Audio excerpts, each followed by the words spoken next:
Cybersecurity Refined and Feral, where refinement meets chaos in the digital wilderness. We will bring you perspectives from a seasoned professional and another with 5 years of experience. Join us while we discuss the challenges of our profession from multi-generational views with unique mother-daughter conversations.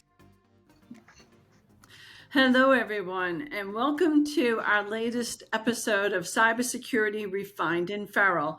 I'm Candy Alexander, and I'm joined by my lovely daughter, Kaylin. Hello, I'm Kaylin Sullivan.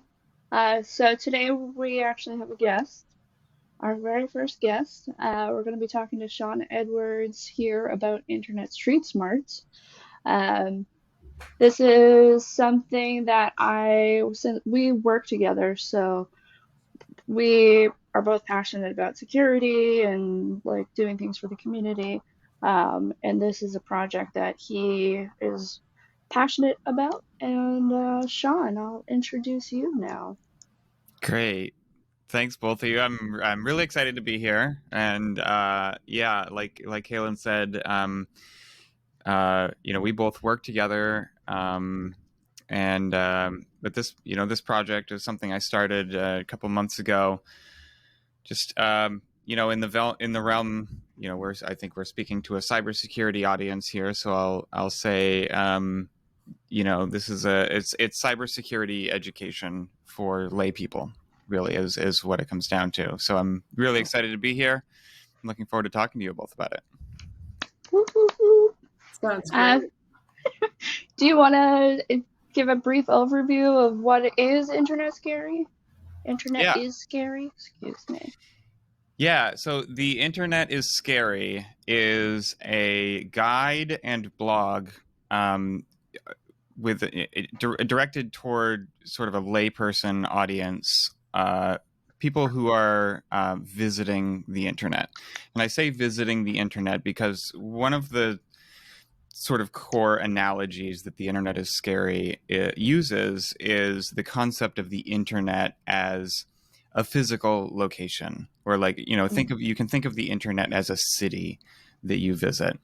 And just like if you're traveling to an unfamiliar city, you might want to pick up a travel guide to find out where are the cool places to hang out.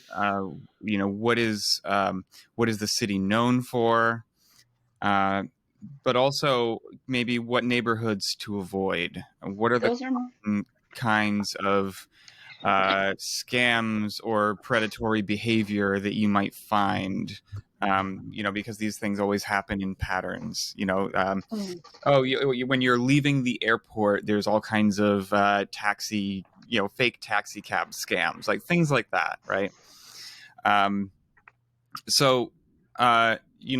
really wanted to approach cybersecurity education. Like I think there's a lot of really great cybersecurity education content out there that teaches people how to use computers better.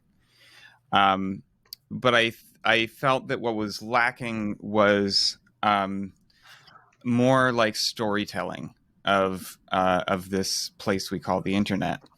So before you go too much further, so let's talk a little bit like who exactly is your target audience for this project? Mm-hmm.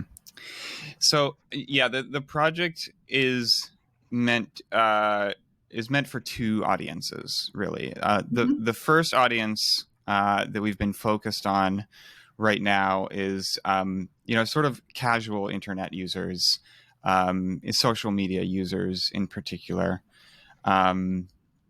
people who may not have a really deep technical background. In some cases, people who do have a really deep technical background or have spent a lot of time online, but just maybe aren't noticing some of the patterns that happen in the spaces they visit. Anyway, so that's the direct audience of people that could benefit. The other audience is cybersecurity educators. So all of this content is Creative Commons licensed, and I'm hoping that it can be a sort of reusable threat model that that other cybersecurity educators can use in their own teaching programs. So where did the name come from? I mean, that's, kind of unique that the internet is Mhm. scary. Where did that name come from? Yeah, so me and some colleagues got together to just start a working group. This was shortly after the election, and no, I guess we started before the election, but it sort of kicked off after because, like, I think without really getting into politics, I think anyone can acknowledge that the information environment is really bad. Um, and so that was a big motivator. Um, the internet is scary. Like, how did we come up with the name? Is really that's just the Slack channel that we started. Like, there Okay. were a bunch of us who were sort of having conversations about, what kinds of resources are available for, regular internet users to Mhm. understand the threat environment, as it were. And we just threw the channel name together, and it stuck. I think Well, it is unique, and it's meant to be attention grabbing and to participate in the attention economy. so is it Um, geared towards like young adults, or is it geared for elderly type people? I mean, who's the demographic? Who's the audience? Just a little bit more focused on that for a moment. yeah, so the audience, I would say probably it depends on what like there's several different audiences. One audience is older folks, and the content that we're finding that resonates best with older folks is content like scam, like understanding Okay. scams. um, and I think like we'll get into a little bit of why this is a little later, I think. But yeah, for older audiences, um, malicious online behavior that targets money is the big resonator. For younger audiences, we're finding that malicious behavior that targets attention is resonating a little bit better. Um, and I think maybe once we dig into the threat model itself, it might become a little bit more clear about like why what are those two things, like the digital assets that we're protecting is a really big theme in this. Yeah. All right. Why don't we explore that now? Because if we're you are targeting the lay people, if you will, in the um, a huge span in generational and age perspective, and you're using a lot of terms that aren't really going to be familiar with them, and it's going to be intimidating, to be honest. Yeah. So what do you mean by the threat modeling and Mhm. digital assets and whatnot? Because if I were to talk to, for example, oh, bless his heart, my husband, who is like so not a technologist, he would just like look at me with that look that you get from a deer in a Mhm. headlight. So, Yeah. let's maybe break that down a little bit. Like, what Mhm. do y'all mean by that stuff? Yeah, you're exactly right, and I'm doing the same thing, right? That we are cybersecurity people, and we're talking in our language, and the whole purpose of this project is to say, let's break out of this language. So, okay, the guide itself, the Internet is Scary guidebook, is broken down into three parts. The first part introduces this concept of digital assets. Um, Now, there's a few different digital assets. People, I think, have an intuitive understanding of how to protect physical objects. Mhm. We learn that growing up: lock your doors, keep your valuables close to your body, things like that. Um, we don't have as strong a language around protecting digital assets, and sometimes we don't even really recognize what those assets are. So let's really get into exactly what those assets are. We talked about money already. That's kind of the most obvious one. But money is renewable. Like you can go out and make more of it if you lose some. What's not renewable is time and attention. These are things that there are malicious actors online who desire your time and attention. Like they want it so that they can burn it, they can waste it, they enjoy the reactions. Like we'll get into some of the motivations for why people might be seeking your time and attention. Even like emotions, though, are a form of digital assets, I would suppose, too. Yeah, Those are all exactly. concepts, though, that I don't think truly, unless you're into disinformation or misinformation, like a regular cyber person even wouldn't think about that. Like a Right. digital asset being my response or reaction. Mm. I mean, that's bad office politics, you know? Mm-hmm. So like, again, I think I'd like to explore with you, Sean, and flush out more of those concepts, because I think even for the cyber community, some of those may be lost unless you start really getting into that headspace, if you will, which Yeah. not all of us do. We're so tied up in our day-to-day jobs and whatnot, like protecting digital assets are, like servers and, cloud, and even, like models for AI, or, pick your poison.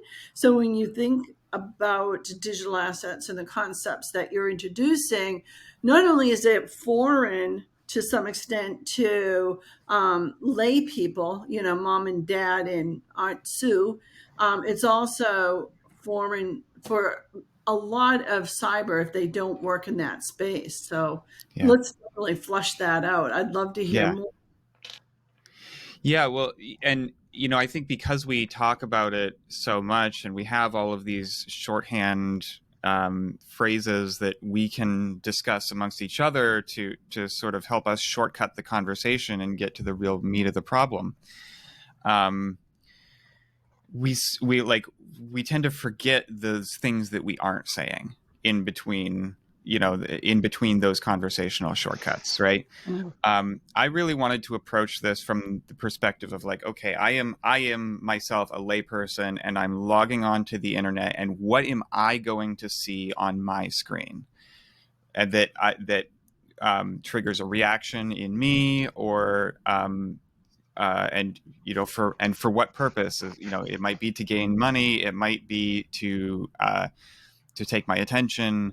Um, Identity and trust are also digital assets that we're thinking about. Not just your accounts, but what your accounts represent. That and what your account really represents is the trust that another person has in you, in your name and your photo. So when you say your accounts, are you talking about your digital identity? Yeah. So when I'm talking about accounts, I'm talking about your logins, your usernames and passwords, right? But when I'm talking about identity and trust, I'm talking about you. Um, and this is the you that somebody might meet you in person, or they might meet you online. Again, we're just treating these as two different locations Okay. where you might encounter each other. But Because I also hear, of course, the term persona, which are persona, and I have multiple personas. Like when I'm Mhm. at work and I'm using my Google Chrome, and I've got, like, I don't know, right now I've got 6 Mhm. digital personas, depending on what Yeah. client I'm working with. So I think it gets rather confusing, especially, for people that aren't in this, like I said, headspace. Yeah. So I think, one of the things as well is when we're exploring new concepts, right, from a cyber perspective or anything, right? Because I've had this conversation with the AI research working groups. It's like, hey, I got an idea. Let's come up with a common term of definitions and, terminology, Hmm. because it gets so confusing depending on where you're coming from and your perspective. Even for us, techno geeks. So like now you're talking about trying to educate lay people. It's like now, add that X factor of complication on top of it. Yeah. Yeah, well, I think it's funny you use the word personas because that's exactly also the word that I used in internet is scary to describe. Now, now let's transition the conversation from the digital assets to the people on the other side of the screen, right? Who are these people who want these assets, and what are their motivations? And in order to break that down, I use the concept of personas, um, and we have some positive personas like the digital citizen is really our audience that we're talking about, the layperson who logs on to social media and does online shopping and checks their email and then logs off to live the rest of their life, right? Um, and we have the digital native who is distinguished by maybe they spend most of their social life online. They're in chat rooms and video chats and video games, and they're really at home in this online environment. There's a few other of these positive personas, and then the second half of the guide shifts to the more negative personas. Um, and we start by clarifying that, just like you said, a person has multiple personas. Like they can inhabit different types of being online in different environments. Some people might be scammers in one setting, and then content creators in another, right? So it's but the personas framework kind of helps us break down and break down the motivations, and just like you said, give us a language for how to talk about these things. So it's almost like they're specific to the type of activity and stuff you're engaging with online, as far as like the digital persona. Is that fair to say? So you can have Yeah. multiple personalities, but like, what are you doing at this time? I'm being a scammer right now. Right. Yeah. Right. Or like I am creating artwork. Let's take an artist for example. I'm creating artwork that I'm putting up for sale on my Etsy store, and so that makes me a creator. I'm a content creator. I'm selling goods online. But I also have this large social media following that has this sort of parasocial relationship where, because uh, the drama that's happening in my personal life, when I put that online, I can get more of a following, and that helps my Mm. art business. And so, like, this is where the influencer persona kind of comes in. And so we sort of recognize that these people online have these multiple identities and multiple different goals that sometimes even conflict with each other. Mhm. Um, but I think once we see the labels and the attributes of each, it becomes a lot easier to identify which behaviors, which personas, the other person is embodying at the moment. So now that you explained all of that, us technologists, we kind of get it, right? Because it's almost like what window do I have open is what I'm doing, right? And what Yeah, persona, Hmm. right? Back yeah, to like, Google Chrome use. But now that really complicates things because, like I said, when I first started in cyber, I used to use the mom test, like if I can explain this to my mother and she can understand, great. But now that I've gotten a little more mature, now I'm using the my husband test, who like he's a tradesman. He barely knows how to turn on the computer. So this is going to be like mind boggling confusing for them. And so again, back to like how your goal is to communicate this concept, right? Number one. Number two, the dangers thereof, which I'd like to hear, more about. And then follow that up with, I'm sure you're also going to explain what their motives are. So I think this is a brilliant project. It's massive though. So how are you going to, break this all down? Like I said, to get Yeah. the layperson to understand personas and all that. And then now, what is it, that the motive and, all that other stuff. Yeah. I go back to what does the person encounter in the moment when they're seeing this content, and for a lot of it, I go back to emotions. So, for example, when you see content or when you receive a message that is um, directed toward your hopes or fears Yeah. and comes with a strong sense of urgency, that is a huge red flag for a scam, right? Isn't that, but Sean, isn't that social engineering? It is. Yeah. In It our is, but terminology. social engineering, exactly. And social engineering is our term that we understand that allows the three of us to take this conversational shortcut. I don't use the word social engineering at any point in this guide, right? Okay. I'm sort of like breaking it back down to, to those simple terms. Or like another one that happens all the time is you're scrolling through your feed and you see something that is just so blatantly factually wrong that you just can't help but comment on how wrong it is, right? The act of leaving that comment is engagement, which signals to the algorithm that you want to see more of that kind of thing. Whether or Right. not you actually do, right? Right. And so like that dynamic, that pattern, I just don't think the layperson audience has a good vocabulary for reasoning through how that system works. It's a very complex system, to your It point, is. but I think when we can look at it through the definition of like what is an algorithm?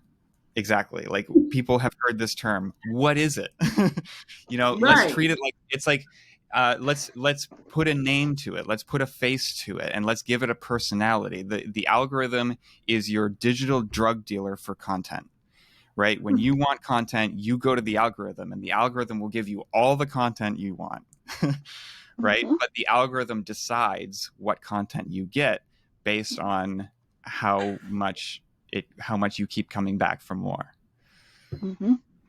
Yep. That's like when my aunt goes on Facebook and orders things off of the ads on Facebook, and I'm like, stop clicking on those ads, please, because they're just going to give you more of the same garbage from China that you don't want. Yep. It's amazing. It's terrifying, but it comes down to, again, like the world we're living in with the information age, right? And it keeps going back, and I keep referring to that darn documentary, the greatest hack, about Cambridge Analytica, and again, it made my husband sit down and watch that. And he was like so angry after he saw it. And he goes, and I don't even know what they were talking about, Yeah. But I think, your vision is very gallant and honorable. And so I appreciate you doing that. But again, Sean, that's huge. How are you going to take this on? Right? Like, it's like taking on the machine, right? Taking on Yeah. the matrix, Yeah. right? Like, how do you break the matrix? Because it's huge. And so now, like you talked about some of the things that happen, how it happens, right? Like Facebook ads and yeah, we're human. That's the thing, we're Yeah. human, so we're Yeah. naturally going to instinctively have reactions, click on things that Mm. really upset us or really passionate. Like I'm a sucker for a good animal Mhm. video, right? Yeah. But like, how do you now fight the system because it's a moneymaker? Let's talk Mhm. about motivation now, whether it be through corporations using data science and all that's coming to a head, right? And we're going to have AI play in this field, and we already have, right? And agentic agents and doing all kinds of crazy stuff behind the scenes. And so how do we fight this? Yeah. So everything that you just described, I think, is in some form or another a story. So the AI, let's work backwards. AI. The story of AI is that it will make the labor force more efficient, or it will, like, there's a million different stories around AI, whether you're pro or against, right? You can look at nation state level deception operations. Like, these are fundamentally stories. Um, the scammers that you prey on your hopes and fears are telling you stories. Whether they're scary stories or hopeful stories, like, they're hoping that those stories will move you in order to accomplish their objectives. Um, and so that's what I'm seeing. A big picture, like, zoom if we zoom way out to that macro level, where, like, where we say this system is so complicated, how do we break it down? We break it down by telling better stories. um, the all of this malicious behavior is ultimately some form of storytelling, and that's why it's so effective. We are humans, and we do respond to stories. And so I think we in cybersecurity need to be telling better stories. Oh, I got all kinds of stories, but I don't think they're going to make any make any changes in their life. Well, actually, this was that tough love. Getting a little Pharaoh, Kaylin. Sorry. I know. It's all right. I mean, that's where I get it from, people. You see this? But I think, and I think one of the things that Sean, you're kind of skating around, and it's becoming clearer and clearer as we go through this again information journey, information age, whatever you want to call it. It's terrifying. It's like, Yeah. putting the power to good versus, diverting it from evil. And it sounds really dramatic, but I think it's more or less true. Wouldn't you agree? I do. I struggle with that too. The dramatization of it. Like, I'm a big fan of the term information warfare. Mhm. Um, and it is another one of those dramatic, like, chicken little sky is falling kinds of terms. But when you like you know when we think of war, we think of hot war with kinetic weapons, right? But what is the purpose of hot war and kinetic weapons but to destroy your enemy? And if you don't have to do that and spend the loss of life and the cost and the asymmetries involved, if you're thinking about going up against the United States in a hot war, like, forget it, right? Yeah. But information warfare Yes. with the same objective, Yes. if your objective is to undermine and destroy your adversary, um, you can do that by simply by convincing your adversary people to lose faith in their own government, for example. Well, let's face it, it's been happening. It has been happening for some time. Again, to point out that Netflix documentary, The Greatest great hack. It was mind blowing, and I would really encourage anybody who hasn't seen it to watch it. And if you've seen it, watch it again and share it. Ironically enough, a dear friend of ours, Win Schwartz-Toe, I don't know if you're familiar with Win, but he is very much in line with this thinking. He's written a book about it called Meta War. And we're going to bring him onto this podcast in the future. So definitely pay attention, and maybe, if things progress, maybe we'll have you both on and we can all sit and, talk about it. But again, we've gone from like the lay people all the way up to, like meta war or information warfare. So let's bring it back down to, again, what can we do to evangelize this message that you're trying to get out there, and how best can we get the message to the lay people to, Kaylin's words, stop clicking on the Facebook ads and all of that. I mean, and it's not just Facebook. It's emails. I be getting text messages from the United States Post Office that they're trying to get a hold of me because I've got something that's held in customs, and they're trying to contact me. And it's like, since when did two government agencies, text me to tell me something, and they're working in cahoots? So, I mean, it's everywhere. It's not just Facebook. It's not just email. It's everywhere. So where do we start? Just to add something, I would also add that, I mean, it's kind of like a media literacy kind of thing, because you can see and find propaganda and scams in print, in newspapers, everywhere. Yeah, media themselves, just media in general, right?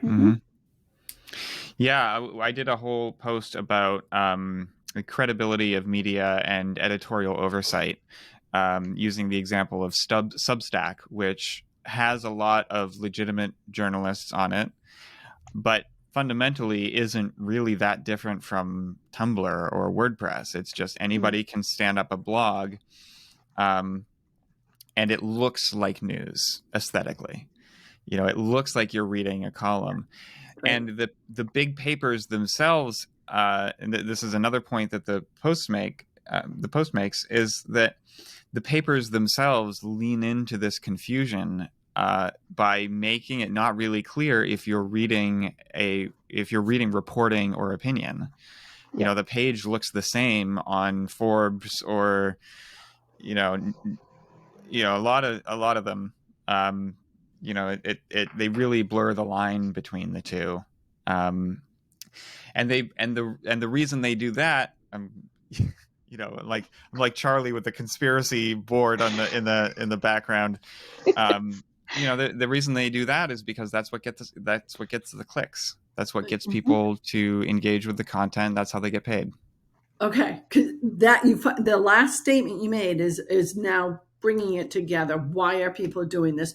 Why do people want clicks, right? And it goes back to the algorithms and how people are getting paid.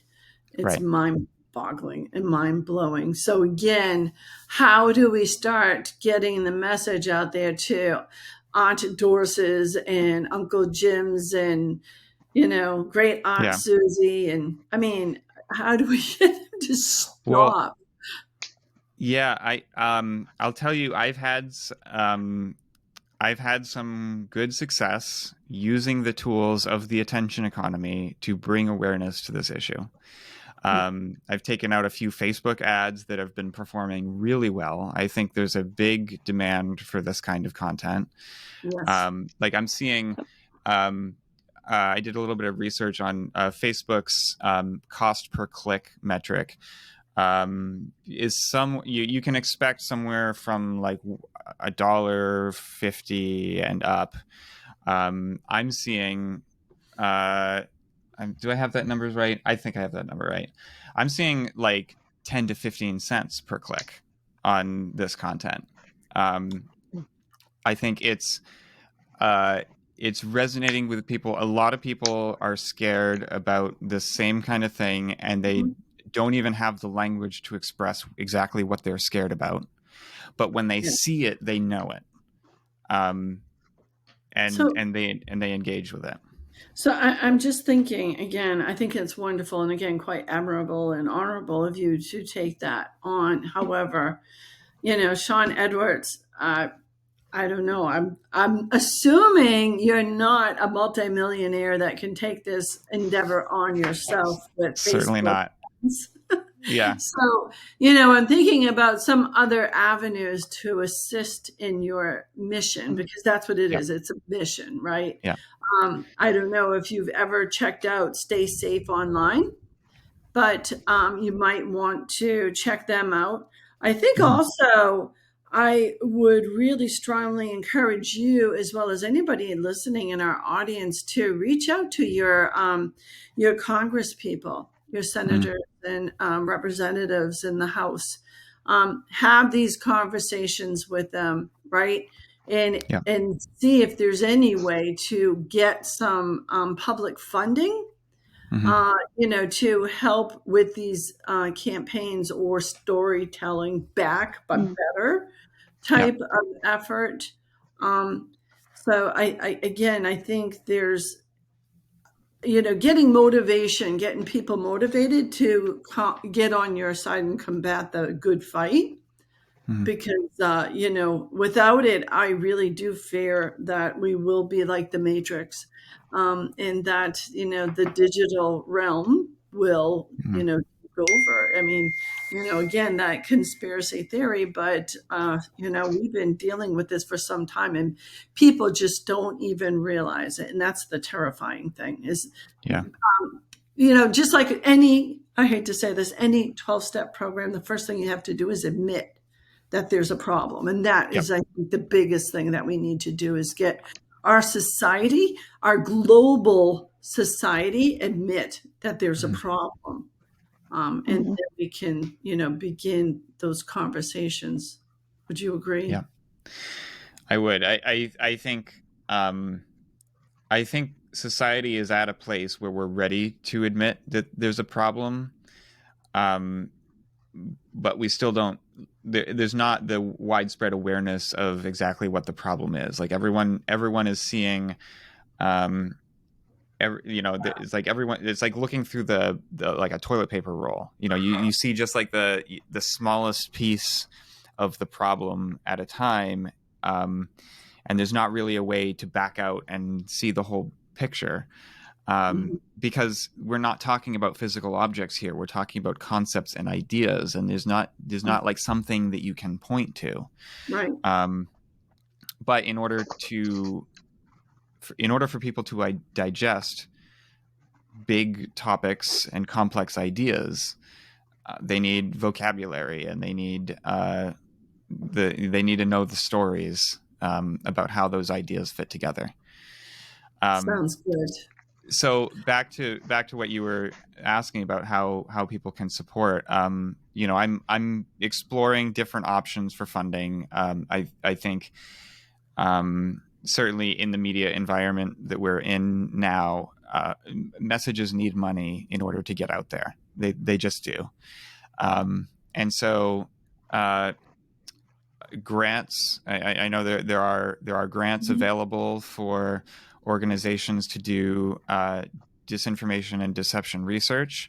I would distinguish this project from research. Like, we're not doing any original research, but we'd like to partner with researchers in order to understand what their findings are and tell those stories. There's also, we just launched a supporter subscription. So for $5 a month, you can become a guardian, is what we're calling our subscribers. And signing up gets you a little bit of inside baseball on how the ads are performing, how messages are being received from the audience, by the audience. Maybe a little early access to training content. I'm still kind of fleshing out exactly what that subscription model is going to look like, but we're certainly open to feedback from subscribers as well. So before we move away from that, so how can our listeners find out more about this project and how to become a digital guardian? And of course, like to also know how can our listeners get in touch with you to get more information in general? Yeah. So the project is at internetisscary.org. You can find us on socials. Internet is Scary. We're on Facebook, Blue Sky, and LinkedIn right now. And you can also reach out to outreach at internetisscary.org. If you have questions, or if you have research that you'd like us to write about, or whatever it happens to be, if you have an idea for how to contribute, would love to hear about it. Sounds great. And Yeah. we'll actually put those links into the description for this episode, so they'll have that as well.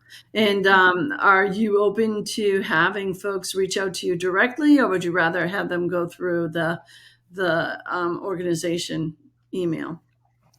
I think through the organization email is good. I mean, that it'll come to me, but Okay. yeah.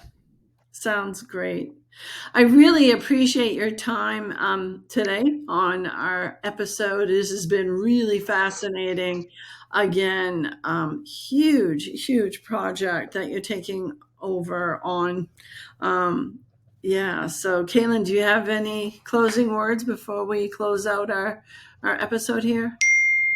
No, the only thing that in my thoughts are turning is we got to connect you with Win Yeah. Yeah, for definitely. sure. Definitely. Yep. Yeah. Yeah, buckle up for that combo. Yeah, he is very feral. Yeah. Yeah, he's one of the best. He's actually one of the I would say forefathers of Yep. cyber and infosec. So he's quite the character. No, Yeah. no holds barred by any means when you're talking to that gentleman. Okay, so that's great. So again, thank you so much for joining us for this conversation. I would strongly encourage our listeners to check out the website, the social media pages, and come on, $5. You can't even adopt a puppy, through rescue for that. So I think Aunt Doris, Uncle Jim, and Great Aunt Susie are worth $5 a day or whatever.